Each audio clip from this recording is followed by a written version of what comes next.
చూస్తే ఆటోలో అసెంబ్లీకి పోయిండు కేటీఆర్.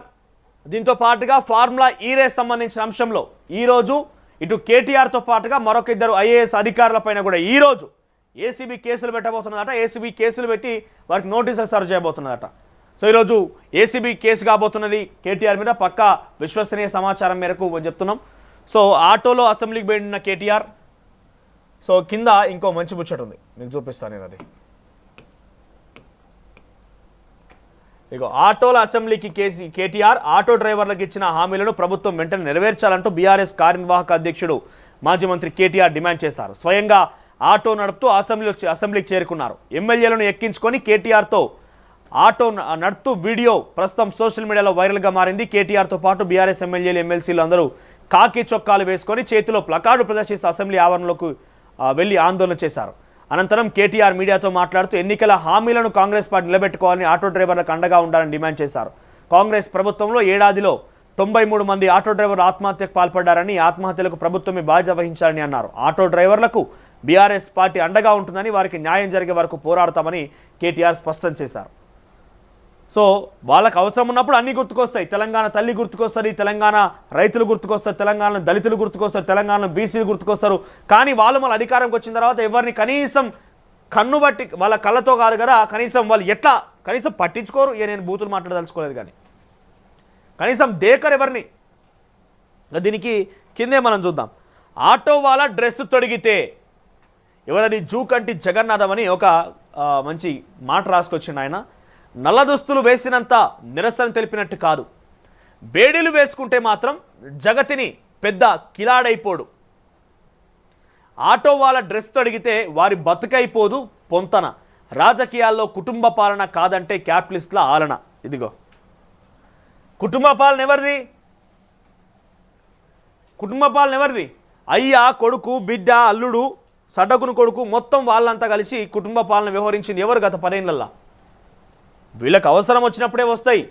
పాపం ఆటో డ్రైవర్ అనాలు ఏమనుకుంటున్నారు అంటే కేటీఆర్ తొందరగానే ఆటో డ్రైవర్ల కాకి చొక్కా తొడిగి ఆటో నడపంగానే మాకు నిజంగానే కేటీఆర్ మా పక్షాన్ని ఉన్నాడు కావచ్చు, మా కోసం ఉన్నాడు కావచ్చు అనుకుంటారు పాపం అమాయక ఆటో అన్నలు. మేము మళ్ళీ చెప్తున్నాం, ఎక్కడెక్కడైతే బీఆర్ఎస్ పార్టీ మనం వెంటేసుకొని పోతామో ఉద్యమాలలో, ఆ ఉద్యమాలు నీరు గారిపోతాయి. సంకల పిల్లిని పెట్టుకొని పోయినట్టే ఈ సామెత. సంకల పిల్లిని పెట్టుకొని పోయినట్టే. సో ఇక్కడ వీళ్ళు చేసినంత మాత్రాన మీకోసం ఏదో పోరాడుతున్నారు అనుకోకండి. వాళ్ళు రాజకీయ అస్తిత్వం కోసం రోజుకో డ్రామా తెరలేపుతున్నారు. మన నల్ల దుస్తులు వేసుకుని బయటకు వచ్చారు. రైతుల మీద దాడి విషయంలో వాళ్ళంతా కూడా సంఖ్యలు వేసుకొని కనబడ్డారు. లగచర్ల రైతుకి ఒక ఆయనకి ఆరోగ్యం బాగాలేకపోతే సంఖ్యలు వేసుకొని బయటకు తీసుకొచ్చినందుకు గాను ఆ సంఖ్యలు వేసుకొని పట్టుకొని వచ్చి ప్లకార్డులు ప్రదర్శించారు. వాళ్ళకి ఏమైనా సిగ్గునా? వచ్చిన కానీ ఉండాలి కదా.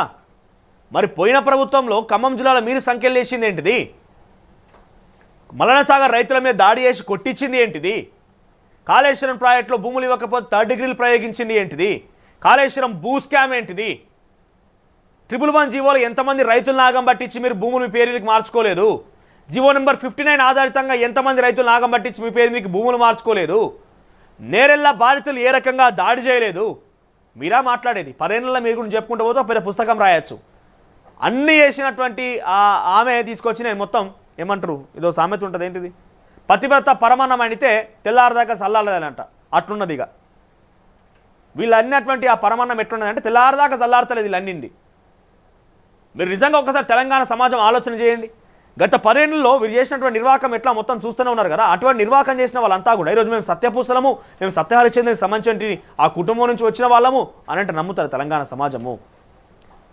మీరు ప్రతిపక్షంగా మీరు పోరాటాల్లో కూడా తెలంగాణ సమాజం నమ్ముతలేదు. నేను చెప్తున్నా ఇప్పుడు మరోసారి, తెలంగాణ రాష్ట్ర రాజకీయాల్లో ప్రజెంట్ కాంగ్రెస్ పార్టీకి వ్యతిరేకత అయితే క్రియేట్ అవుతోంది, చాలా పెద్ద వ్యతిరేకత క్రియేట్ అవుతోంది. కానీ ఆ వ్యతిరేకత బీఆర్ఎస్ పార్టీకి ప్రేమగా మారింది, వాళ్ళకు సానుకూలంగా మారిందంటే పొరపాటే.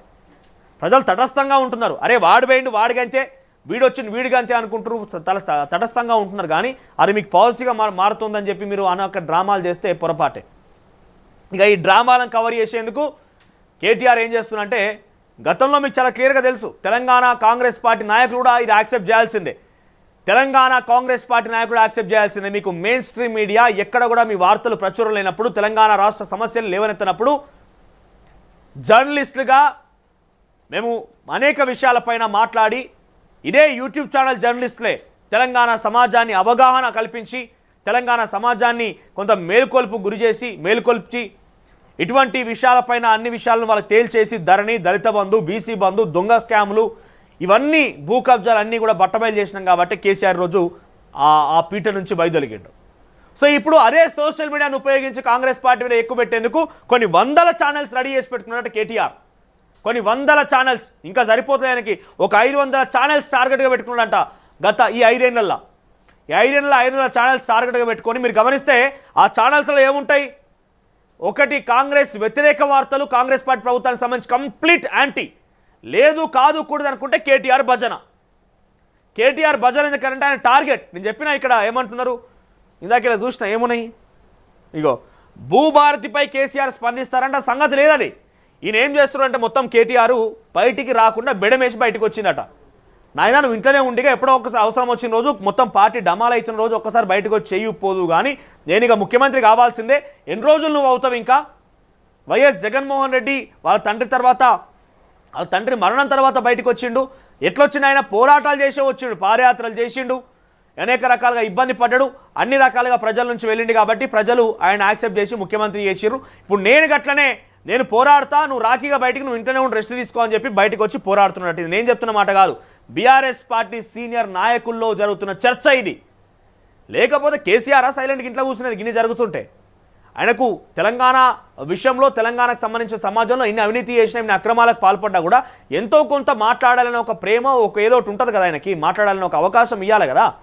ఆయనను మొత్తం గొంతు నొక్కేసే ప్రయత్నం ఎవరు చేయలేదు, వాళ్ళ కుటుంబీకులే గొంతు నొక్కే ప్రయత్నం చేసిరు ఆయనది. ఇక రాకపోవచ్చు కేటీఆర్ అంత ఈజీగా బయటికి, కేసీఆర్ ఇంత ఈజీగా బయటకు వచ్చి మాట్లాడకపోవచ్చు. ఇక ఇది ఫైనల్. ఇక ఈ ఆటో డ్రైవర్ల ఏషాలు లేకపోతే ఇంకో డ్రైవర్ ఏషాలు, ఆ ఏషాలు ఈ ఏషాలు అన్నీ కూడా ఏషాలే. అవన్నీ ఏదో నిజమైన పోరాటాలు కాదు, వాళ్ళ స్వార్థం కోసం, వాళ్ళ స్వార్థ ప్రయోజనాల కోసం మాత్రం. మీరు చెప్పండి, ఈయన ఇన్ని రోజులకి ఏదైనా పోరాటం చేసి సంవత్సర కాలంగా ఏమైనా పొరగబెట్టింది ఉన్నదా? ఏ మురగబెట్టిన పోరాటాలు చేసి ఆయన రాజకీయంగా 2 రోజులు అయితే ఇవాళ ఆటో డ్రైవర్లు వేషం వేసిండా, రేపు 2 రోజులు ఇంకో టాపిక్ రాగానే ఇంకో దాని మీద పడుతుంది. ఆటో డ్రైవర్ కథం అటే. ఇక ఆటో డ్రైవర్ అటే. ఇక ఇవాళ ఒక్కరోజు వేషం కోసమే అది, రేపటి రోజున ఇంకోటి రాగానే అటుపోతాడు. మళ్ళీ దాని మీద ఎక్కడ సెంటర్ ఆఫ్ అట్రాక్షన్ ఉంటే అక్కడికే పోతారు వాళ్ళు. అది ఏదో పోరాటం చేసి పోరాట ఫలితం వచ్చేంత వరకు పోరాటం చేయడం కాదు అదంతా. సో నిజంగా ఇటువంటి వాళ్ళు ఎవరైతే నమ్ముతారో అమాయకపు జనం అంతా కూడా మోసపోకురి మళ్ళీ వస్తారు వాళ్ళ చేతిలో.